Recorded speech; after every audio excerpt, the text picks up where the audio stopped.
सदन में किस तरीके का बोलना चाहते हैं। ये सदन है, माननीय सदस्य, संसद है। प्लीज बैठिए, प्लीज बैठिए, प्लीज बैठिए।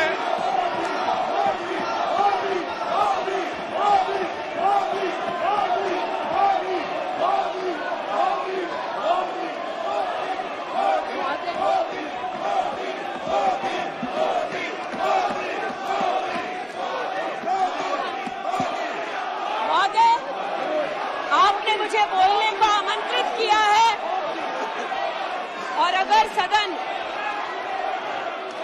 विशेषतः विपक्ष, मेरे वक्तव्य को सुनने का धैर्य रखे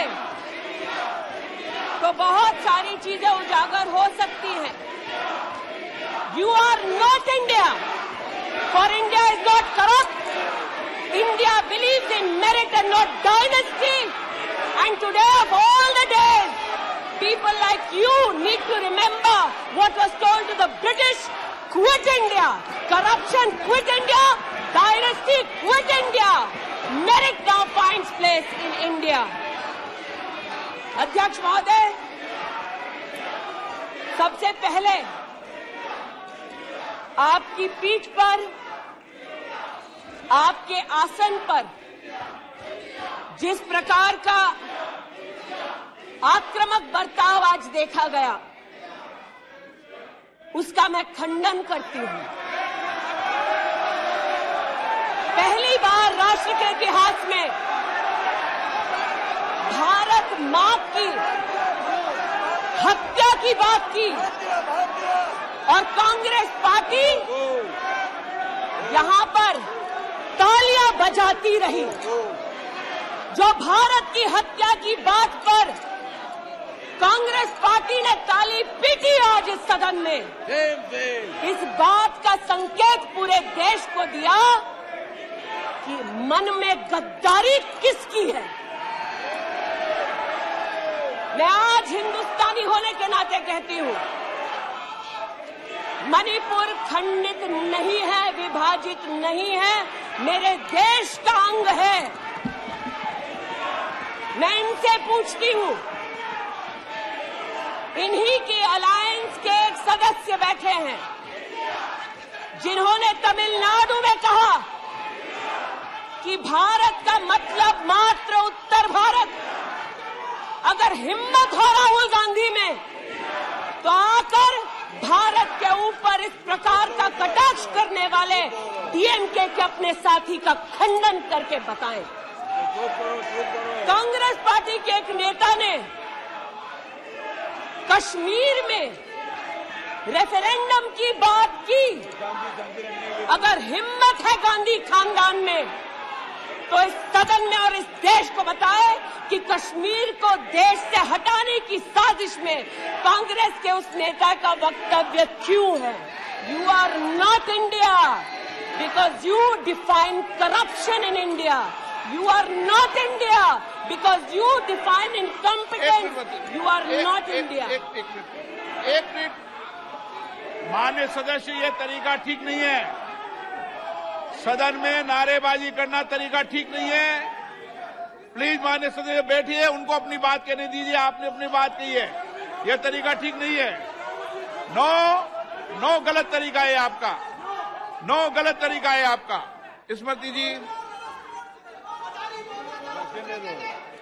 पुनः कहती हूं अध्यक्ष महोदय, शायद अपने ही कोलाहल में सुन न पाए हो। मणिपुर हमारे देश का अभिन्न अंग है, खंडित न था, न है, न कभी होगा।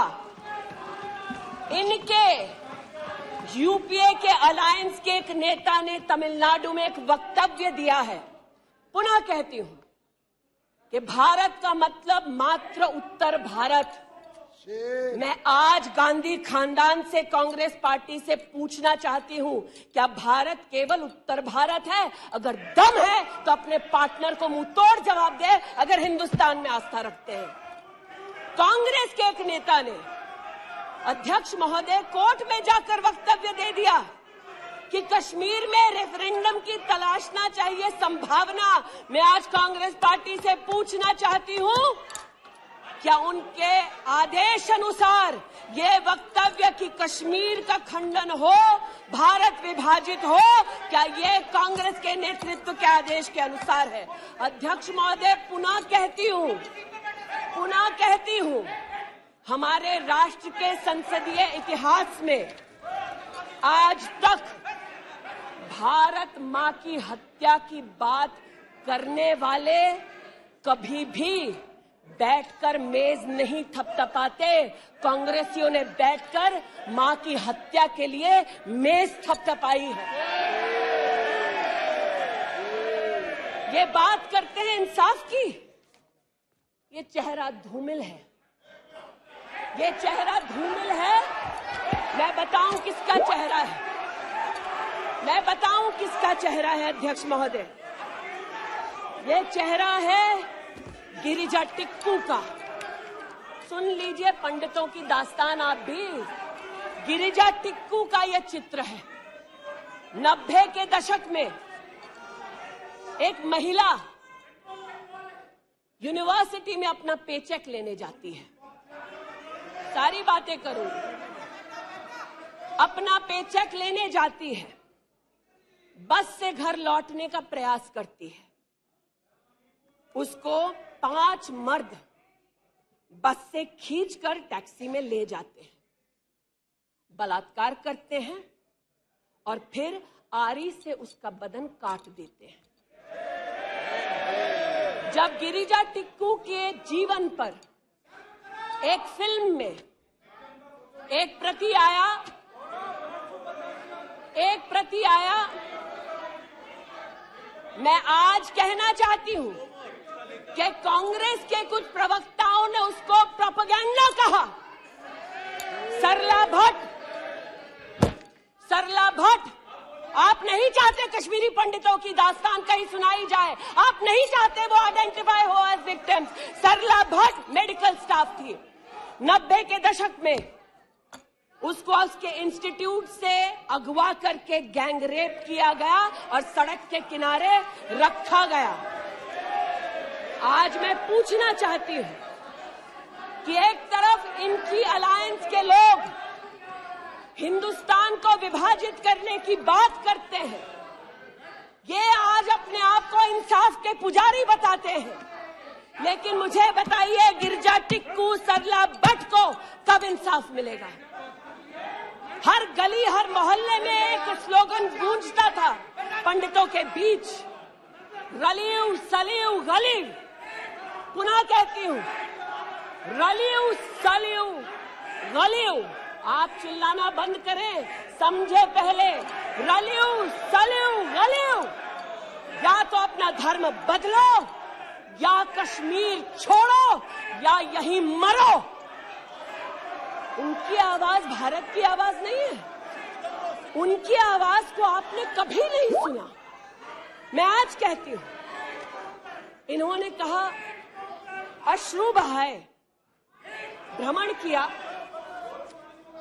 84 के दौरान में। मुझ जैसे कई लोग देश की राजधानी में थे और किसी का वक्तव्य ना सुने अध्यक्ष जी। एक पत्रकार है प्रणय गुप्ता, उन्होंने लिखा कि सिख बच्चों को कैस्ट्रेट करके उनके अंगों को उनकी मां के मुंह में ठूसा गया।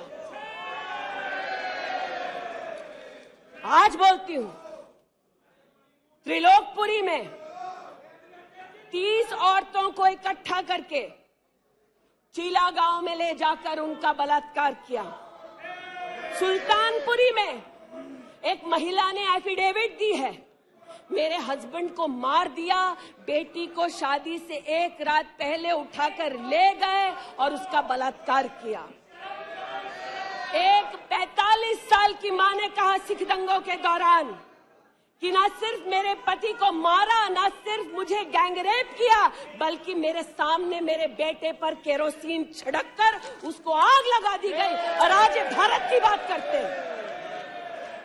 कहते हैं कि कश्मीर से कन्याकुमारी तक 130 दिन चल रहे थे। मैं जोड़ों के दर्द पर भाषण नहीं दूंगी अध्यक्ष महोदय, लेकिन इतना जरूर कहूंगी कि जिन वादियों को हिंदुस्तान ने खून से सना देखा है, जिन वादियों में गोलियों की आवाजें हर दिन सुनाई देती थी, जब ये उन वादियों में गए तो जैसे कश्मीरी कहते हैं शीन जंग कर रहे थे, बर्फ के गोलों के साथ अपने के किसी परिजन के साथ खेल रहे थे। अध्यक्ष महोदय, ये तब संभव हुआ जब प्रधानमंत्री मोदी ने धारा 370 हटाई।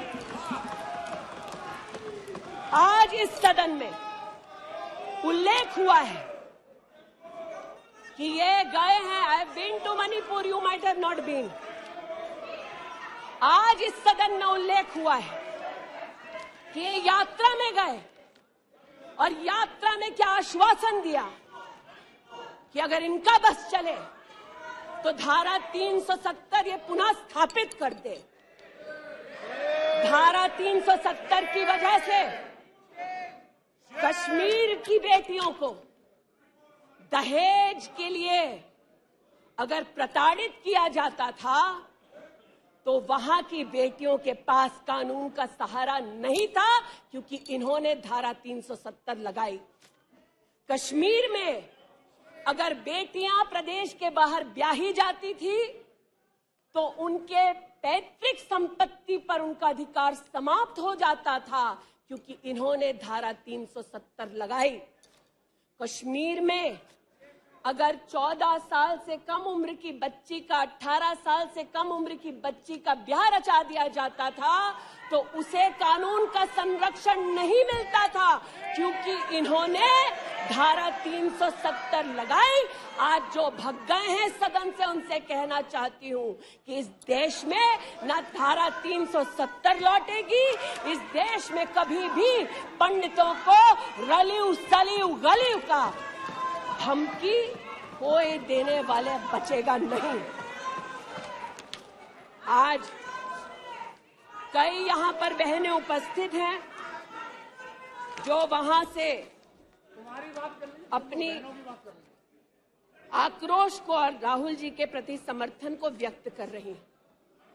84 के दंगों का विवरण सुनकर, गिरिजा टिक्कू का विवरण सुनकर, और मैंने स्वयं अध्यक्ष जी मणिपुर के मुख्यमंत्री से बात कर त्वरित रूप से वहां पर लोग पकड़े जाएं, ना सिर्फ इसका वहां पर निवेदन किया बल्कि वो लोग पकड़े गए। सीबीआई की इंक्वायरी जारी है।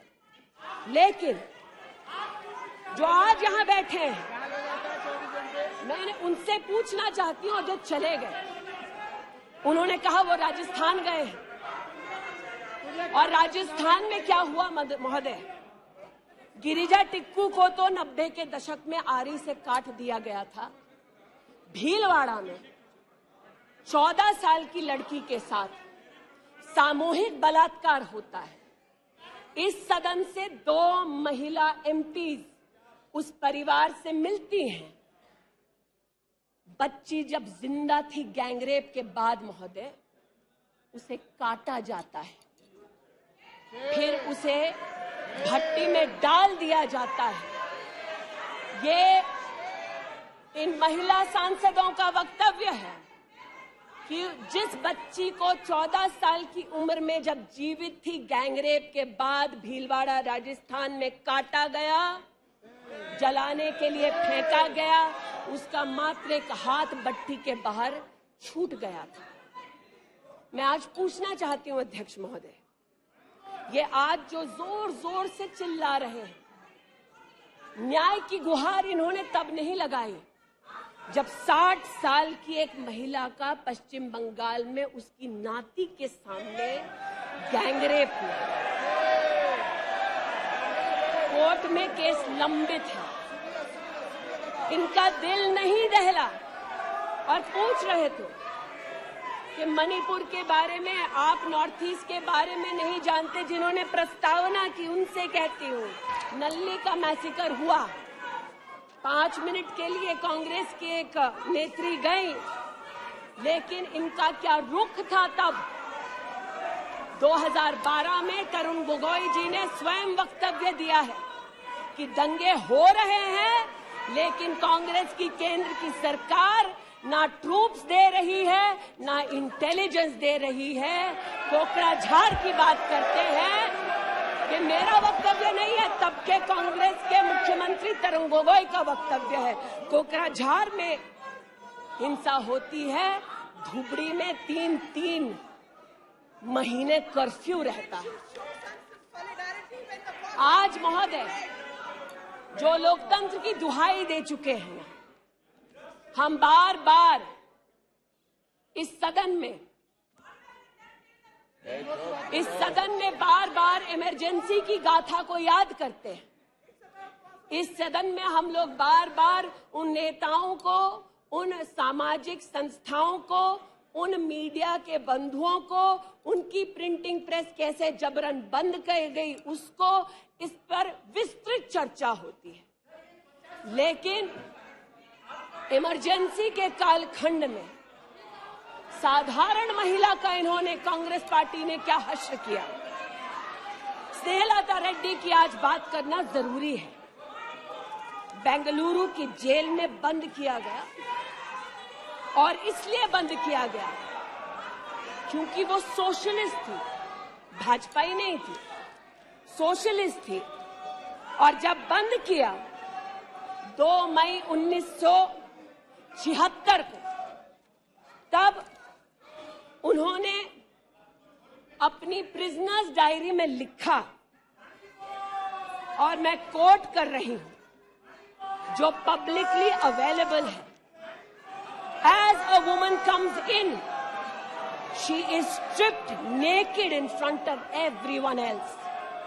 When a human being is sentenced, is the punishment not enough? Must the human body be degraded and humiliated? ये स्नेहलता रेड्डी के शब्द है, जो उन्होंने इमरजेंसी के कालखंड में जेल में लिखे, अपनी अचीवमेंट्स को बताते हुए। जून 6, 1974 में स्नेहलता रेड्डी लिखती है that at least I have achieved something here. I have stopped the horrible beatings the women prisoners used to get. ये कांग्रेस का इतिहास है, और ये भारत की बात करते हैं। अस्थमा की पेशेंट थी ये महिला, जेपी जी को तो डायलिसिस ना करने दिया, अस्थमा की इस पेशेंट को दवा नहीं लेने दी। वो 2 बार एस्थमेटिक कोमा में गई, और एस्थमेटिक कोमा में जाते जाते जब उनकी हालत बिगड़ी तो पैरोल पर उनको 15 जनवरी 77 में छोड़ा। चार्जशीट में इस औरत का नाम नहीं था, और 5 दिन बाद उनका देहांत हो गया। इनका इतिहास खून से सना है, और जिनकी हत्या हुई, आज वो इनको कटघरे में नहीं ला सकते, इसलिए आज इस सदन में मैं उनका नाम ले रही हूं, उनके बारे में बोल रही हूं। चाहते हैं कि मणिपुर पे चर्चा हो, मणिपुर पे चर्चा करने के लिए बार बार पार्लियामेंट्री अफेयर्स मंत्री ने गुहार लगाई, बार बार देश के गृह मंत्री ने कहा, हमारे श्रद्धेय राजनाथ जी ने भी कहा कि आप मणिपुर पे सदन पर चर्चा कीजिए, हम चर्चा के लिए तैयार हैं। भागे ये, हम नहीं। भागे ये और हम नहीं। और भागने के पीछे कारण क्या? क्योंकि गृह मंत्री जब बोलने लगेंगे, परतें जब खुलने लगेंगी, तब ये मौन साध लेंगे। मौन मुद्रा का उल्लेख हुआ था, मौन थे ये लोग कई चीजों पर, और आज भी हैं। अध्यक्ष महोदय, मेरे हाथ में केपीएमजी की एक रिपोर्ट है जो इनके कार्यकाल से संबंधित है, जो कहता है कि करप्शन की वजह से यूपीए की कार्यकाल में हमारे देश की जीडीपी की ग्रोथ को 9% का नेगेटिव इंपैक्ट होगा। ये अंतर्राष्ट्रीय एजेंसीज बोल रही थी, लेकिन ये चुप थे, आज भी चुप हैं। जो लोग जीरो लॉस थियरी सिखाते थे, आज उसी कांग्रेस के एक नेता को कोयला घोटाले के लिए सजा हुई है और वो चुप है। लेकिन चुप और बहुत सारी चीजों में रहे महोदय। 2005-06 में यूपीए की सरकार को ये ज्ञात हो गया था कि खुले में शौच करने की वजह से महिलाओं का बलात्कार हो रहा है। 2005-06 में इनको पता था, ये सरकारी सर्वे में ज्ञात हुआ है, लेकिन ये चुप थे। 2010 में वर्ल्ड बैंक की रिपोर्ट ने कहा, इनकी तब सरकार थी, कि स्वच्छता न होने की वजह से देश की जीडीपी पर 6.4 का नेगेटिव इंपैक्ट है। ये चुप रहे। महिला का बलात्कार खुले में शौच में हो रहा था, इनको पता था, ये चुप रहे। 2014 तक देश में केवल 39% आबादी को इन्होंने टॉयलेट की व्यवस्था सुनिश्चित करके दी। 2019 तक 100% कवरेज हुआ। 110 मिलियन टॉयलेट। ये हंसते हैं इस पे अध्यक्ष जी। शायद इनको पता नहीं है कि एक महिला के लिए दिन की शुरुआत में शौच के लिए बाहर जाना या सूर्यास्त का इंतजार करना, शौच के लिए बाहर जाना और वहां उसका शारीरिक शोषण होना, बलात्कार होना, ये कितनी बड़ी सामाजिक और क्रिमिनल चुनौती है, इस बात से इनको कोई सरोकार नहीं, इसलिए उपहास का विषय बनाते हैं। आज मुझे ये कहते हुए शर्मिंदगी है कि मैं यहां पर कह रही हूं कि खुले में शौच करने वक्त औरत का बलात्कार होता है, ये उपहास उड़ा रहे हैं और महिला उपहास उड़ा रही है। शायद यही लक्षण है कांग्रेस मिथ अलायंस के कि औरत का बलात्कार हो तो ये हंसे, भारत मां की हत्या की बात हो तो ये यहां पर तालियां पीटे। ये कांग्रेस का लक्षण है।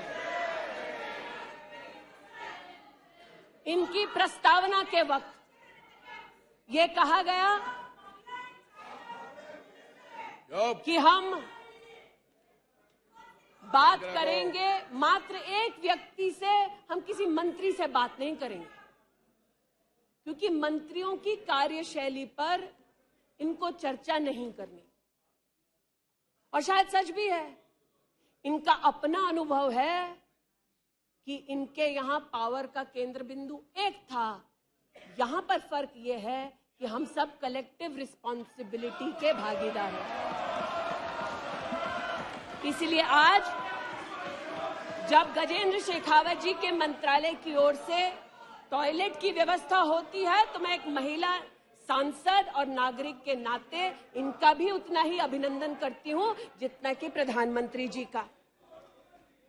जल जीवन मिशन महोदय, हमारे देश में जब इनकी सरकार थी तो मात्र 3 करोड़ परिवारों तक नलके से पानी पहुंचता था।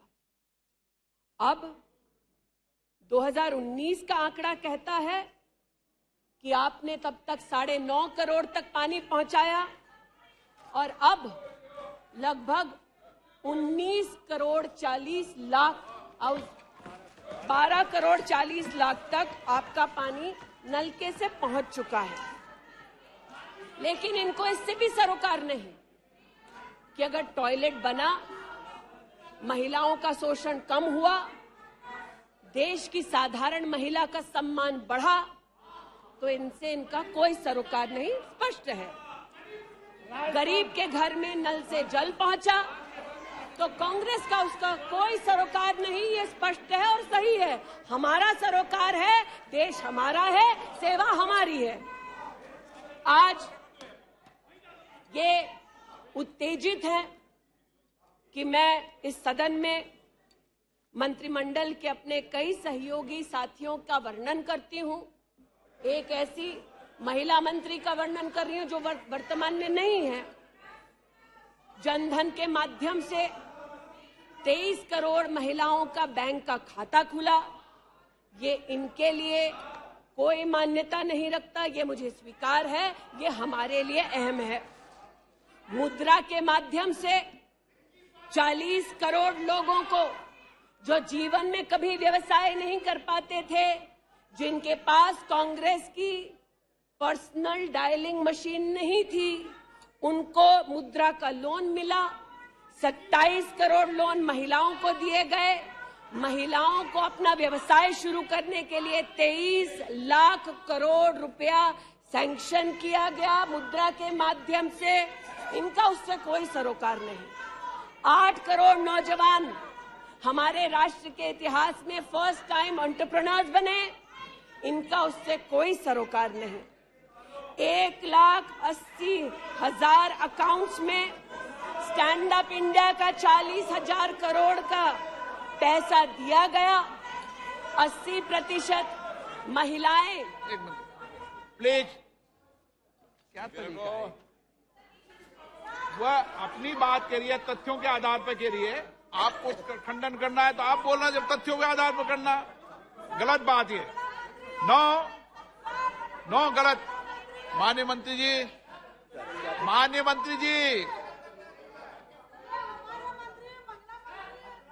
आपकी अनुमति से सर मैं पुनः बोलूं तो जैसा कि मैंने कहा, महिला का अगर आर्थिक सामाजिक उत्थान होता है तो इससे इनको कोई सरोकार नहीं। सेल्फ हेल्प ग्रुप की बात करते हैं। जब इनकी सरकार थी तब मात्र 19 लाख सेल्फ हेल्प ग्रुप्स को इन्होंने 80,000 करोड़ का लोन दिया।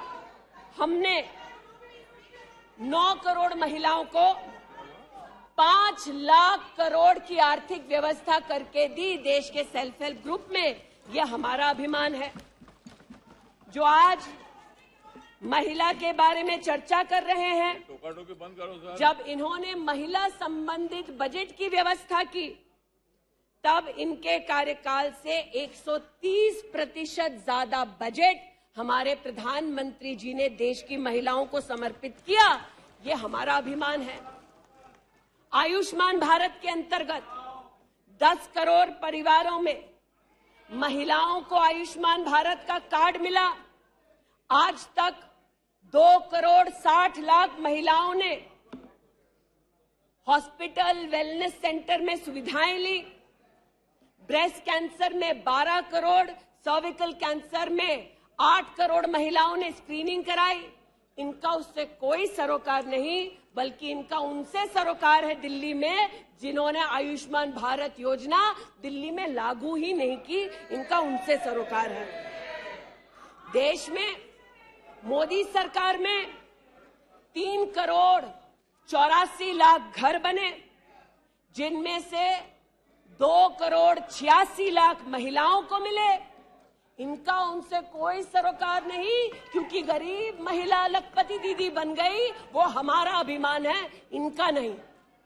हमारे देश में 8 करोड़ 50 लाख बेटियों ने समग्र शिक्षा के माध्यम से स्कूल में सेवा ली, मुफ्त टेक्स्ट बुक की सेवा ली। बेटियां का ये उपलब्धि हमारा अभिमान है, इनका नहीं। 5 लाख से ज्यादा बेटियों के लिए स्कूलों में अलग से टॉयलेट की व्यवस्था हुई। ये इनका अभिमान नहीं, हमारा अभिमान है। हमें अपनी बेटियों पे गर्व है। 5 लाख दिव्यांग बेटियों को मंथली स्टाइपेंड मिलता है। ये सेवा हम देश की बेटियों को दे सकते हैं। ये हमारे लिए बहुत बड़ा प्रभु का उपकार है। 1,28,000 बेटियों को मेरिटोरियस स्कॉलरशिप दी जाती है, 12,000 रुपए की हर साल।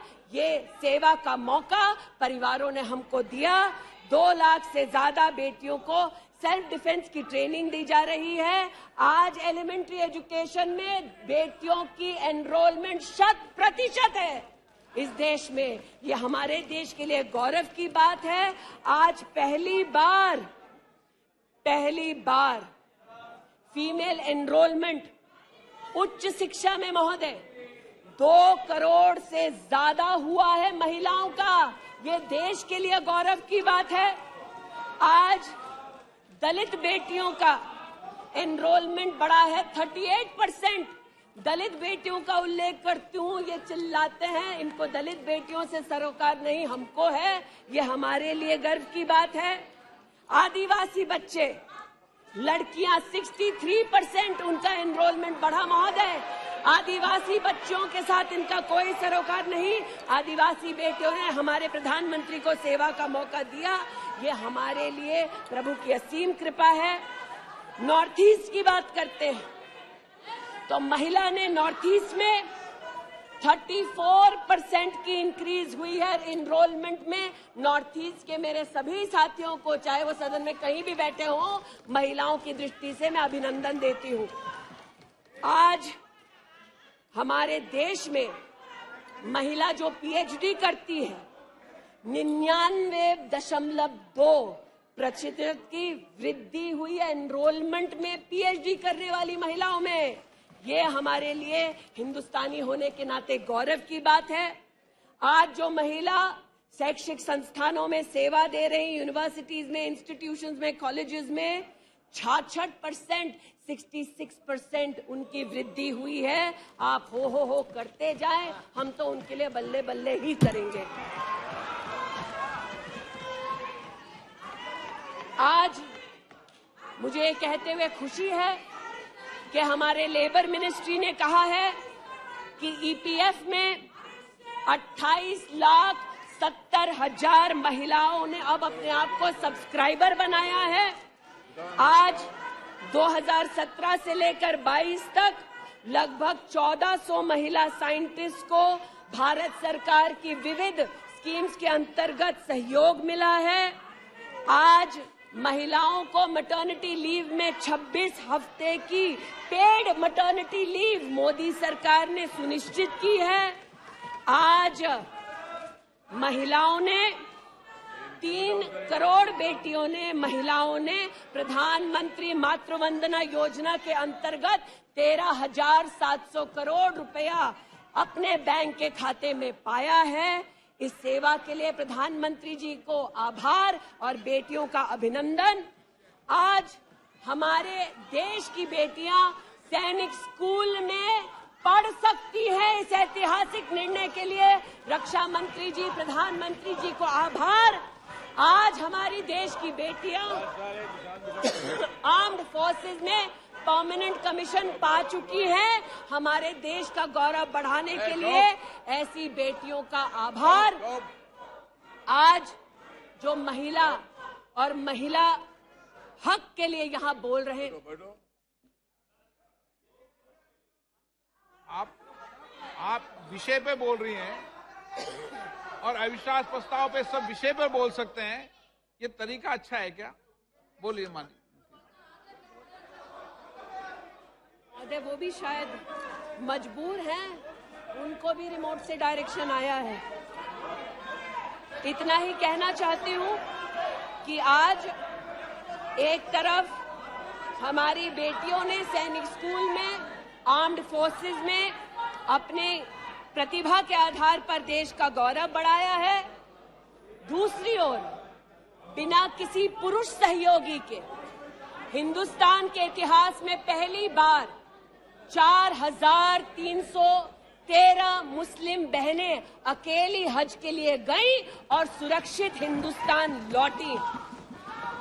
जो महिला हक की बात करते हैं महोदय, उनसे कहना चाहती हूं, महिला हक को संरक्षित करने के लिए जब हमारी सरकार ट्रिपल तलाक के कलंक को मिटाना चाहती थी, तब महिला के हक में नहीं बल्कि वोट बैंक के लालच में इन्होंने सदन की कार्रवाई को त्याग दिया था। आज जब ये महिला सुरक्षा की बात करते हैं महोदय, तो ये कहना उचित होगा कि एक तरफ निर्भया फंड की रचना की घोषणा करते हैं 13 में, एक काम निर्भया फंड में नहीं करते, लेकिन जो निर्भया के बलात्कारी हैं उनको कांग्रेस नित अलायंस के लोग बलात्कारी के हाथ में 10,000 रुपए और एक सिलाई की मशीन देते हैं। आज हमें इस बात का गौरव है कि देश में 42 प्रोजेक्ट्स 5,000 करोड़ की लगभग लागत से भारत सरकार के सौजन्य से बन रहे हैं। जो महिला सुरक्षा के लिए ये न कर पाए वो आज प्रधानमंत्री मोदी कर रहे हैं। आज integrated emergency response management system के अंतर्गत देश के 983 रेलवे स्टेशन पर महिला पैसेंजर्स के लिए 2400 घंटे सुरक्षा का प्रावधान किया गया। आज कोंकण में वीडियो सर्वेलेंस सिस्टम की विशेष व्यवस्था महिला संरक्षण और महिला सुरक्षा के लिए की गई। आज चूंकि रेल मंत्री बैठे हैं, आर्टिफिशियल इंटेलिजेंस के आधार पर facial recognition system, integrated surveillance system, ये सब भारत सरकार के सौजन्य से महिला सुरक्षा के लिए प्रधानमंत्री मोदी ने सुनिश्चित की। एक बात पर मैं आपत्ति अभी दर्ज करती हूं अध्यक्ष जी,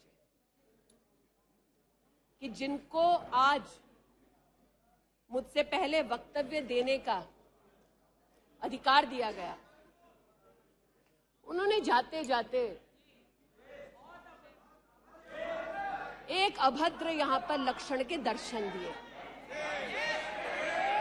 It is only a misogynistic man who can give a flying kiss to a parliament with seats female members of parliament. ऐसी गरिमा विहीन आचरण को इस देश के सदन में कभी नहीं देखा गया। ये उस खानदान के लक्षण हैं, या आज सदन में देश को पता चले। लेकिन कहां गए हैं, वहां पर क्या हालात हैं अध्यक्ष महोदय?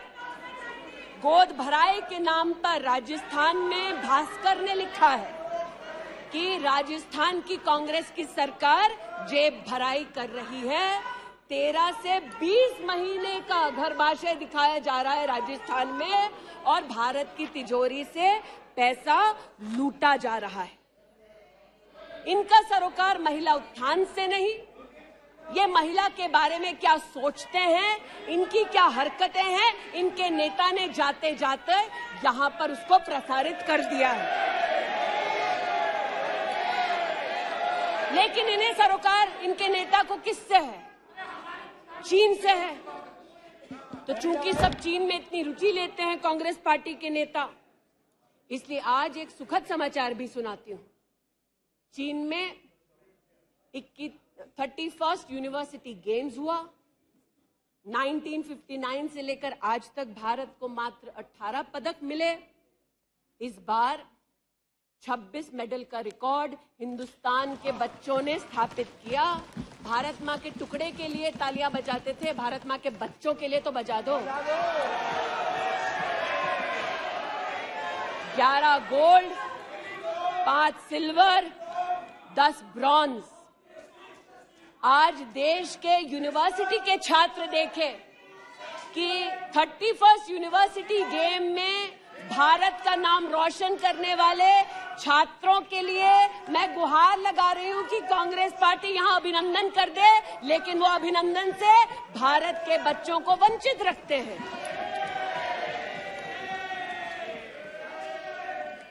बात अभिनंदन की निकली तो एक वो भी थे जिन्होंने आसमान चीरा और दुश्मन को मुंहतोड़ जवाब दिया। आज जो व्यक्ति यहां पर भारत की आवाज का उल्लेख कर रहे थे, उन्होंने भारत की आवाज में आवाज मिलाकर तब नहीं बोला जब आतंकी हमला करते हैं। उन्होंने भारत के आवाज से अपनी आवाज को भिन्न करते हुए इस सदन में भारत के रक्षा बलों से प्रमाण मांगा इस सदन में। लेकिन प्रमाण क्यों मांगा? क्योंकि कुछ लोगों ने कहा होगा। और प्रमाण मांगने का क्या सलीका है, ये मीडिया के मित्रों के माध्यम से आया है ध्यान में देश के। न्यूज क्लिक की आज बात करना थोड़ा मैं जरूरी समझती हूं। न्यूज क्लिक, नेवल सिंघम कुछ पत्रकारों को हिंदुस्तान में लिखते हैं कि किस प्रकार से हिंदुस्तान के खिलाफ न्यूज सर्कुलेट होनी चाहिए, कैसे चाइना के समर्थन में अलग अलग आर्टिकल लिखने चाहिए और इसे एक बार छपवा दो तो ट्राई कॉन्टिनेंटल पब्लिकेशन इसको इकट्ठा करके फिर काम आगे बढ़ाएगा। मेरे एक पार्लियामेंट्री सहयोगी निशिकांत जी ने इस पर जब विषय उठाया तो मैं स्तब्ध हूं कि कांग्रेस पार्टी ने डिमांड नहीं की कि अगर कोई बाहरी ताकत का पैसा लेकर हिंदुस्तान में व्यवस्थाओं को भंग करना चाहता है, हिंदुस्तान को कलंकित करना चाहता है तो उस पर कार्रवाई करो। ऐसा कांग्रेस का पक्ष नहीं था। कांग्रेस ने पक्ष ये लिया कि जो निशिकांत दुबे के मुंह से शब्द निकले हैं उनको एक्सपंज कर दीजिए।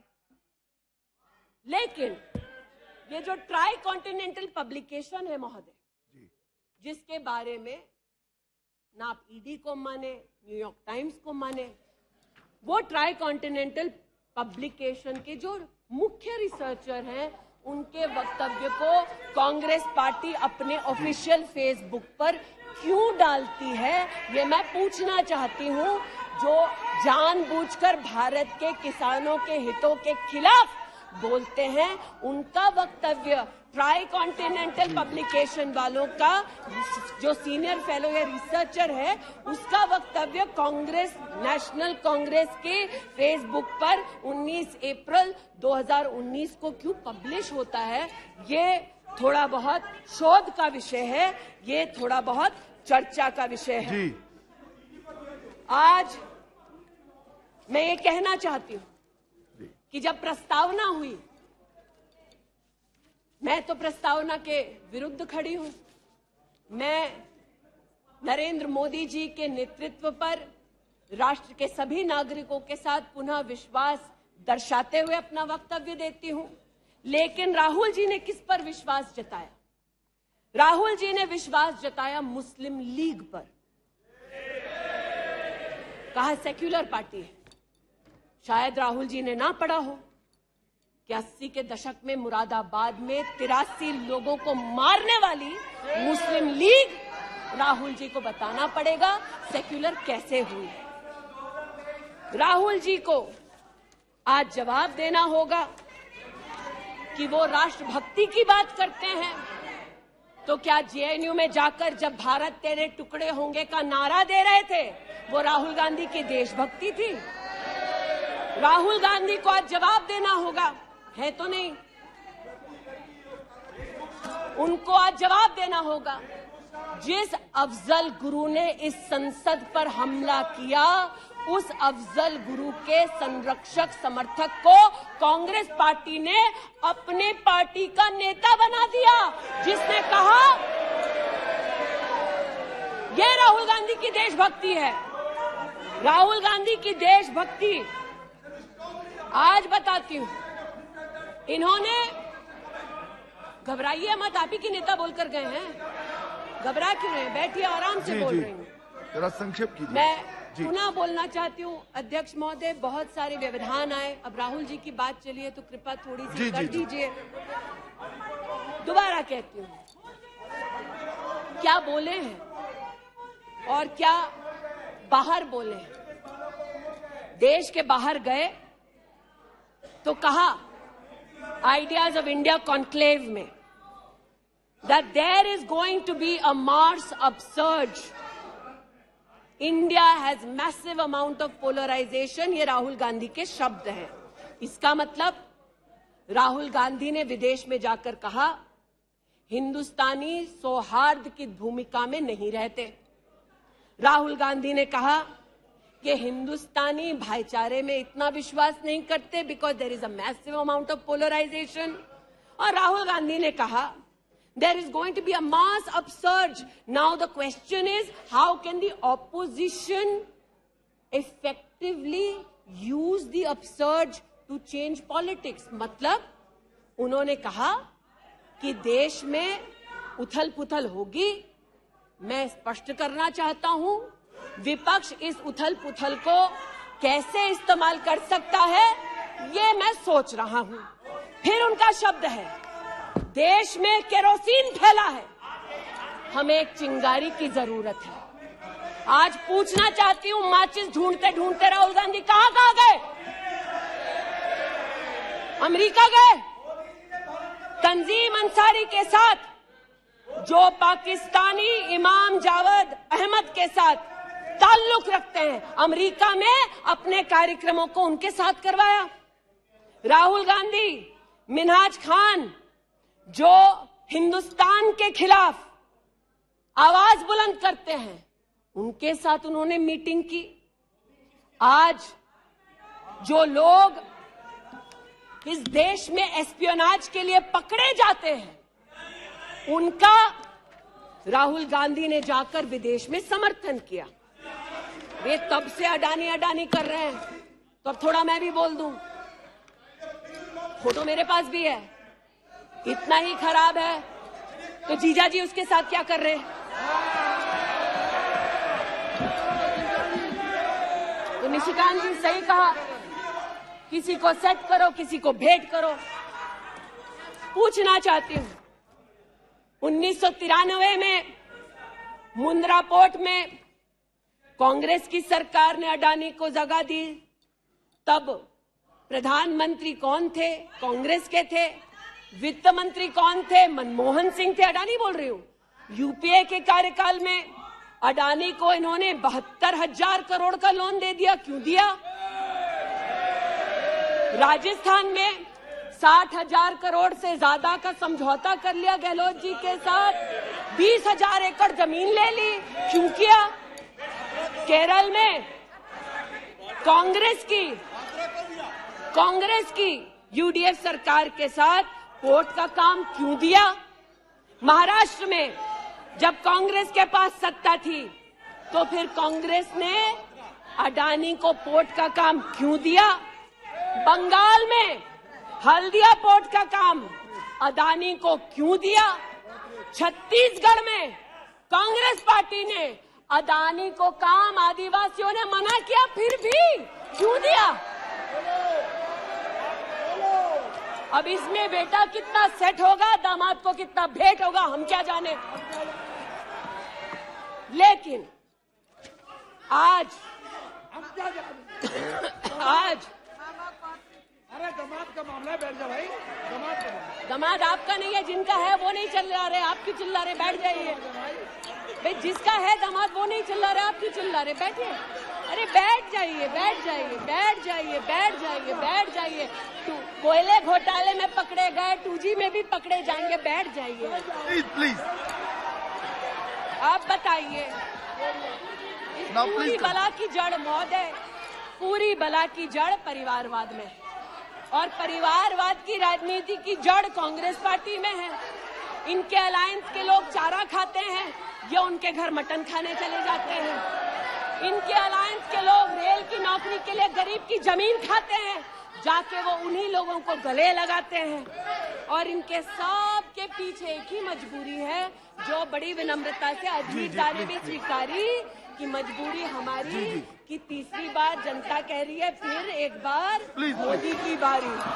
Okay, now please conclude. तो मैं लिसन प्लीज। ये आज यहाँ पर उल्लेख कर रहे थे किसान की। आप भी बैठिए, आप किस लिए खड़े?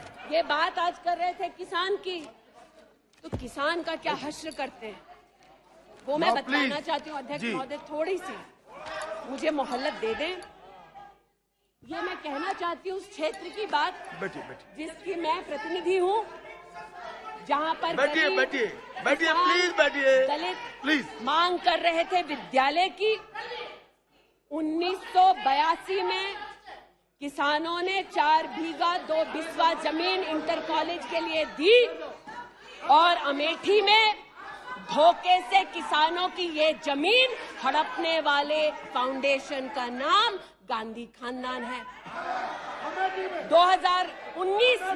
2016 में राहुल जी दौरे में गए तिलोई, वहाँ पर लोगों ने कहा 200 छात्रों ने कि जमीन वापस ले दो, हमारे लिए कॉलेज की व्यवस्था करो। इन्होंने अपने अलायंस पार्टनर के साथ उन छात्रों को जेल भगा दिया, 17 में जेल भगाया। सेठा गौरीगंज में प्रमाण है, आ जाओ गौरीगंज, दूध का दूध पानी का पानी यही कर दूंगी। गौरीगंज सेठा रोड पर जमीन हब्जा ली, भूसियावा मार्ग पर नरसिंहभानपुर पर मुंशीगंज में जमीन हत्या ली। ये उनका संस्कार है। जमीन कौन कौन हड़पता है, ये कांग्रेस की गाथा स्पष्ट है। जहां ये है वहां पर आज मैं अभिनंदन देती हूं रेल मंत्री का कि रेल कोच फैक्ट्री रायबरेली में भी 10,000 कोचेस तब बनी जब नरेंद्र मोदी देश के प्रधानमंत्री बने। पीड़ा हो रही है जी। मैं बस इतना बताना चाहती हूँ कि आज जो किसानों का दम भरते हैं, बालियान साहब शायद यहाँ नहीं है, मैं अमेठी के किसानों की ओर से विशेष बालियान साहब आपको नतमस्तक होकर आभार व्यक्त करती हूँ। राष्ट्र के इतिहास में पहली बार अमेठी में खाद की रैक उतरी जब मोदी आए। इन्होंने न खाद दी, गौरीगंज में किसानों पर लाठीचार्ज करते थे, राजनाथ जी इसके साक्षी हैं।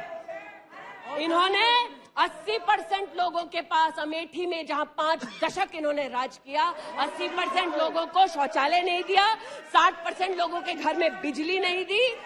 और ये आज लोकतंत्र की बात करते हैं, अपनी प्रतिभा की बात करते हैं।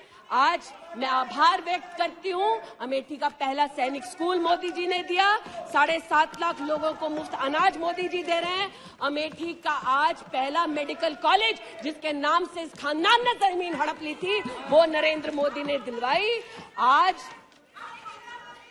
मैं इतना कहना चाहती हूँ अध्यक्ष महोदय, जो अभी है नहीं, जो 50 साल की उम्र के बाद देश देखने निकले थे, वो देश के किस कोने में वर्तमान में है मैं नहीं जानती, लेकिन इतना एक मिनट। और देखिए, आपने एक फिलोसोफर आपने मंत्रिमंडल में अविश्वास प्रस्ताव लाया है, तो मंत्रिमंडल उस संबंध में बोलेगा, उनको बोलने का अधिकार है। प्लीज आप बैठ जाइए।